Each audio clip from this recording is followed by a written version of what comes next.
Donc pour répondre à ta question, ceci, comme la formule l'indique, ça concerne les objets ancrés, c'est-à-dire des objets qu'on attache au bloc, au texte en fait. On attache au texte des objets. Si quand on ajoute du texte dans le document ou qu'on en enlève, le texte passe sur une autre page, l'objet va suivre.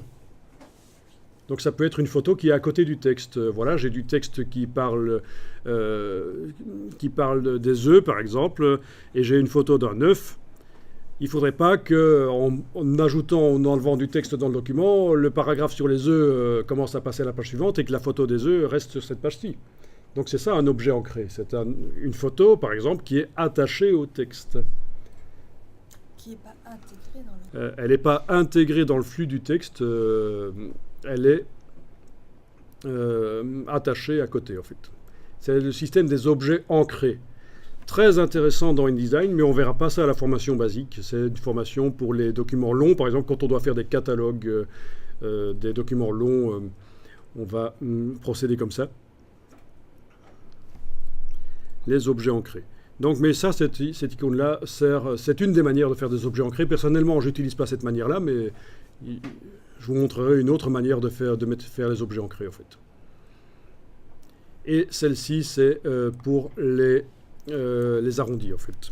Et je n'utilise pas non plus cette icône d'habitude, mais donc voilà, j'annule.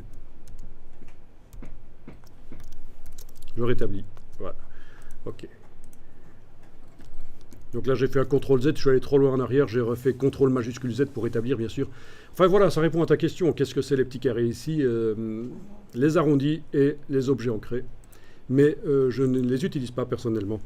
Il y a d'autres manières de faire. Comme souvent dans les logiciels Adobe, il y a plein de manières d'obtenir les choses. Par les menus, par des raccourcis, par des icônes, des choses attachées aux objets.